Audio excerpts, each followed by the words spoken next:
To discuss these revelations and developments, we have Quezon City 4th District Representative Bong Suntay. Good morning, Congressman. Thank you for joining us. Congressman? Yan. Hi. Can you hear us okay? Good morning. Good morning. Yan, good morning, Kong. Well, of course, thank you for joining us, first of all. And I'd like to ask you about yung, of course, explosive statement ni Bryce Hernandez, no? Of course, prior to that, the day before, I think, was his Senate appearance in the Senate. So did all the congressmen in the committee have an idea what he was going to say and who he was going to implicate? So actually, we never had an idea kung ano yung sasabihan niya. Of course, ang nakakalungkot lang dito, hindi natin, while revealing yung mga testimony, we need to really know yung veracity at saka yung truthfulness ng mga statements. Kasi baka pinag-aaway lang ang mga congressman at mga senador. Yes. Dahil nandun sa Senate hearing, ang mga binanggit, puro pangalan ng congressman. Ngayon, dito naman sa House hearing, ang binabanggit naman, mga pangalan ng senador. But one thing is consistent, may involvement ang mga opisyales sa DPWH at meron talagang mga ghost projects at substandard na projects na ginagawa ang mga contractors. But taking from what you said, Congressman, how are we going to authenticate itong mga, let's say, the pictures and yung photo din ng supposedly conversation coming from Senator Joel Villanueva? Alam mo, okay, certain documents, certain evidence has been gathered by both committees sa Senate at saka sa House. Right. Ako, wag nang hintayin matapos eh. Whatever evidence we have, yung kung ano mang resibo ang hawak-hawak ng mga sa Senado at dito sa Kongreso, let's start filing cases against people na meron naman tayong ebidensya that will stand in court. Wag na natin hintayin matapos kung ano mang investigasyon. Kung dito naman unti-unti na natin makikita who is most na kung sino ang pwedeng simulan ng kasuhan that with sufficient evidence. Dahil for example, yung mga ghost projects may nakita na yan ng pangulo natin, na verifikan na rin ni Secretary Vince Dizon, nakita na rin ng media. Now, sino gumawa ng mga ghost project na yan at sino nakapirma diyan sa mga kontrata ng proyekto na yan, then kasuhan natin yun. Because that's sufficient evidence that will stand in court. That's diba? right. Yeah, I agree with you, Kong. But we're talking about also the involvement of several politicians here, congressmen and senators. So, do you think itong mga cash photos with cash, yung mga conversations sa phone, will carry the weight base sa investigation? You know, everyone should be held accountable, both elected and appointed. Kaya nagiging blatant ang korupsyon dito sa bansa natin dahil nawawala ng accountability. Let's hold people accountable. Now, kagaya ng madali maglista ng pangalan, madali mag-name drop ng pangalan. Pero merong mga ebidensya naman kagaya ng sinabi ni Diskaya, meron siyang binigyan ng pera na siya mismo yung nag-abot. Tinanong ko, ano yung proof niyan? Madaming witness nang nakakita. Then let's bring that to court. Diba? Pero kung ano yung to appreciate yung statement in Diskaya sa Senado, no? Madami nagsasabi, how come it focused daw on a singular year instead of spanning throughout yung starting off where they started yung flood control projects. I understand, Arroyo time pa sila nag-start Yeah, well, yun rin yung tinanong ko. Sinabi ko nga, 23 years ka nang nangongontrata. Then I assume yung mga kalakaran at experiences would be the same throughout that 23 years.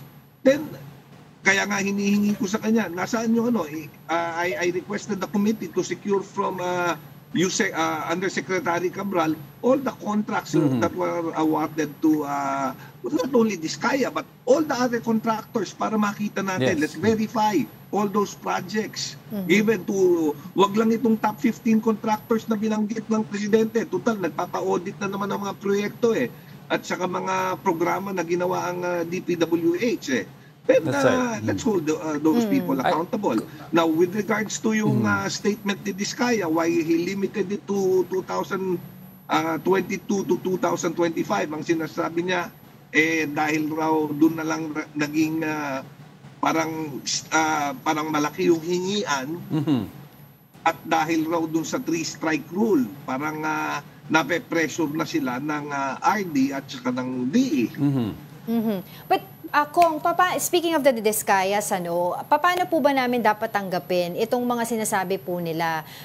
Kasi nung nasa Senado po sila, yung hearing doon, mga congressmen ang kanilang tinuturo. Nung sila po ay nasa inyo kahapon sa hearing, mga senador naman yung kanilang mga tinuturo. So paano po namin tatanggapin itong mga allegations nila?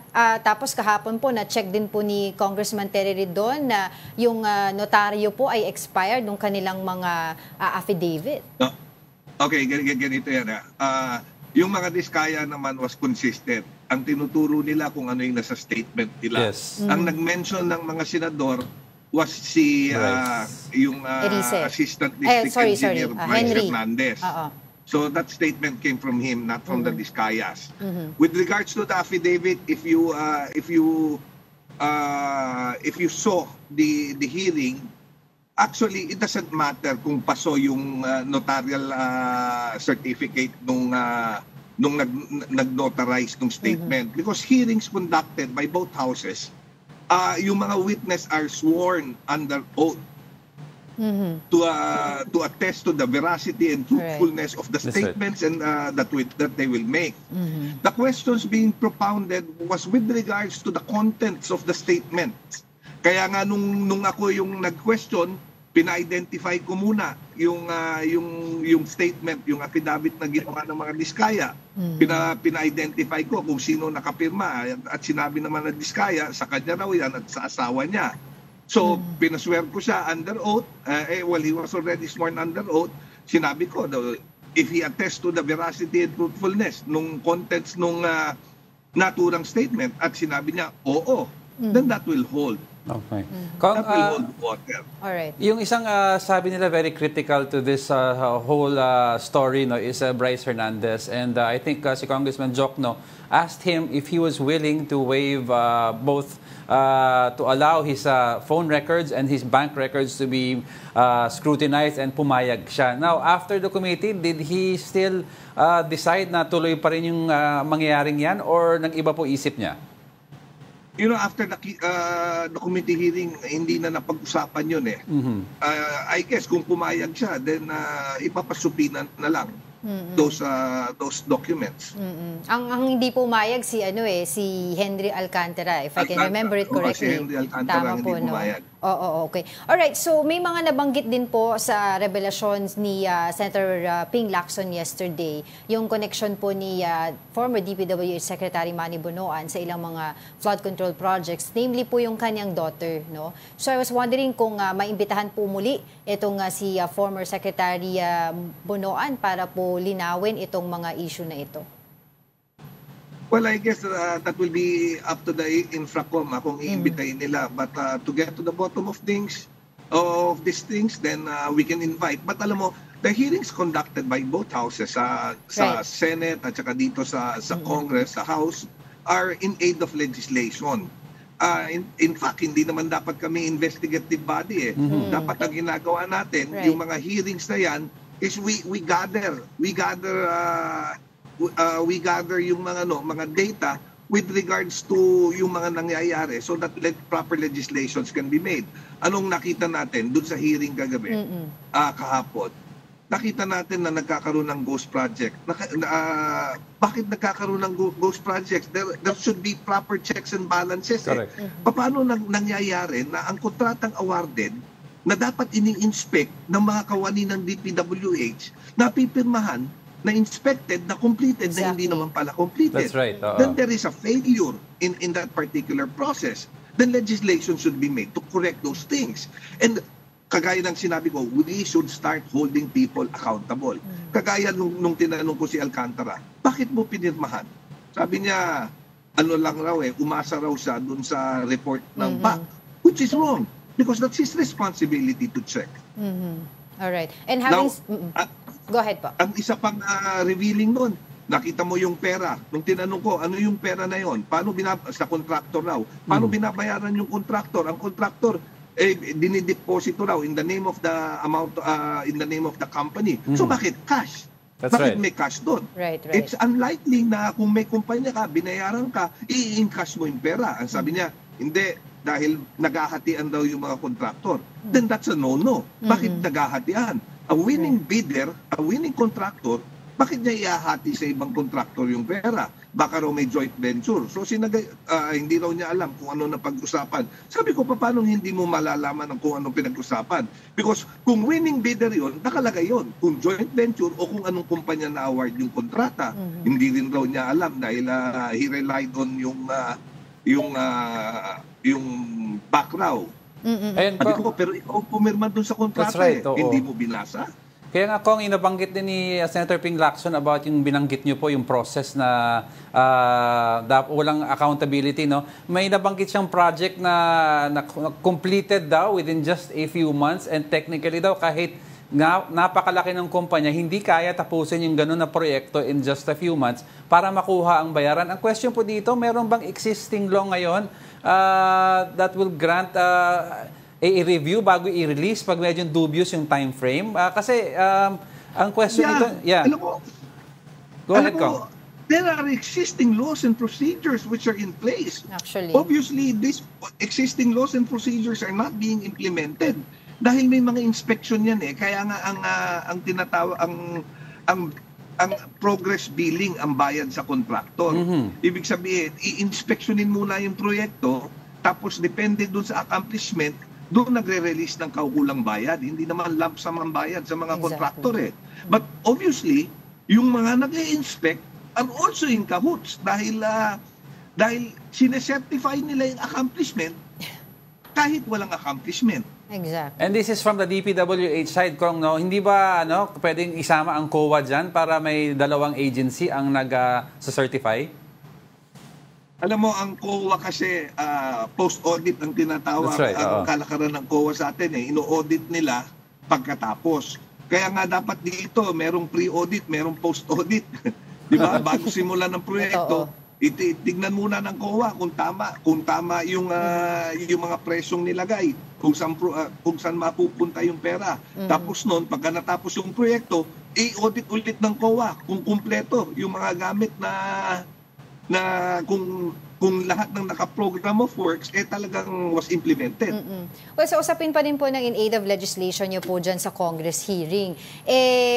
Simula po nung pumutok itong issue na to, ang nakita po natin ay finger-pointing between the officials of DPWH and of course yung ating mga nakaupo din sa pwesto. Dahil sinasabi po nila, hindi nakikipag-coordinate ang DPWH sa LGU, etc.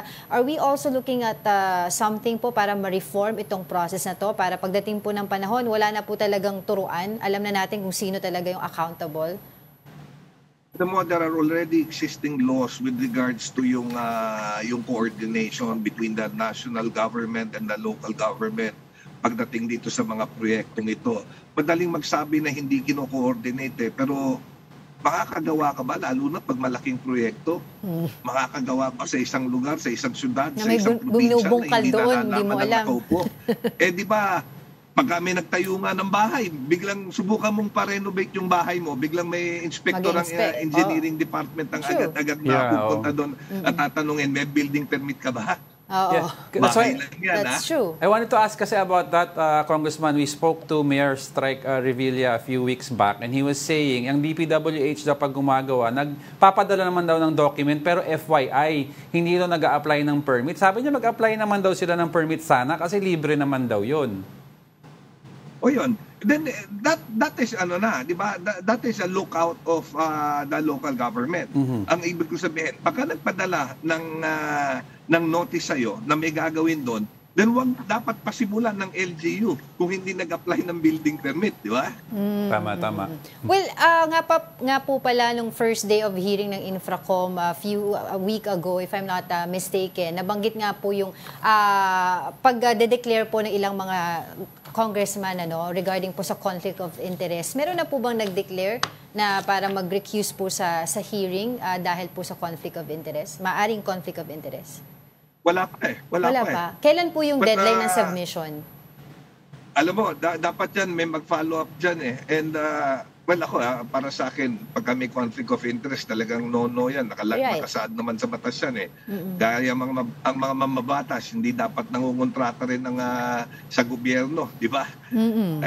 Talagang that's a blatant and very obvious conflict of interest. Kasi may nagsasabi, hindi, nag-ano naman ako eh, nag-divest na ako eh. Pero there are also laws with regards to beneficial interest na kahit mag-divest ka, it's very easy to prove kung talagang may interest ka pa rin o ikaw pa rin yung beneficial owner. Pero dito nga sa atin, ang problema, we have good laws pero hindi na i-implement yung magagandang batas. Sabi nga natin, hindi naman wala rin nagiging accountability. Yes. Alam mo, bakit nagiging rampant o blatant ang korupsyon? May nakita ka na bang nakakulong? Merong nakulong, tapos pag nag-iba yung administrasyon, nakakawala. And lumalakas ang loob. Diba? And of course, syempre, sabi nga natin, di naman tayo pinanganak kahapon lang. Alam naman natin, nagiging kalakaran kapag nag-divest susunod, alam naman natin na meron pa rin silang hand in that. But speaking of divest na issue po, si Congressman Zaldico, we all know he's in the US at nagpapagamot, may medical check-up doon. Kayo po ba ay pabor na siya ay dapat po sagutin yung mga allegations po against him? At saka of course, yung usapin po ng national budget last year. Well, alam mo, because I cannot speak with regards to the national budget last year because I was not a member of Congress during the 19th Congress. Pero akin, I would suggest that he speaks up, di ba?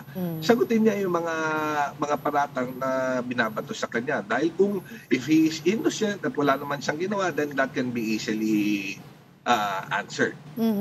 Okay, sa usapin po of course ng leadership change sa Congress. Yan po ay pinag-uusapan na over the weekend pa. Nangyari po ang leadership change sa Senado. Diyan po ba sa Congress may ganun may din bulong-bulungan ba, Kong, na possibility? Well, pagdating dito sa House, wala pang bumubulong sa akin.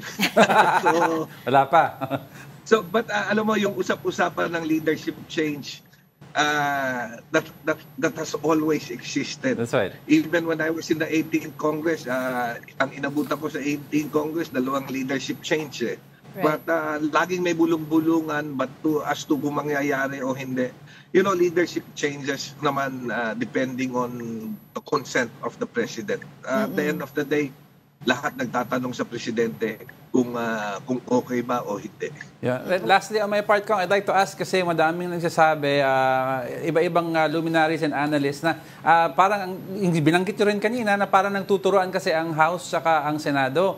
So ngayon, regarding yung Truth Commission na supposedly tinatayo ni PBBM, ni Pangulong Marcos, are you in favor of that and giving them more powers aside from recommendatory? Yes. Alam mo, nung una pa lang, after the SONA pa lang, nung tinanong ako, sinabi ko na should be an independent body that should investigate these things. It cannot be the Senate, it cannot be the House. Dahil how can you investigate yourself? What we do is we could conduct hearings in aid of legislation. But to investigate wrongdoings, that is better left to the courts or that is better left to an independent body to really para walang question. Kaya kita mo anong sinasabi ng tao, syempre magtatakipan lang yan. So to avoid all those things, let an independent body investigate. Totoo yan. I agree with you, Kong. And lastly po, doon sa usapin po ng budget. Budget season po kasi ngayon eh. May iba po nagsasabi ng mga lawmakers ay dapat daw po wag na muna bigyan ang DPWH ng project. Do you agree on that? No, alam mo, hindi naman yan eh. We cannot burn the entire house just because meron tayong meron daga sa loob ng bahay.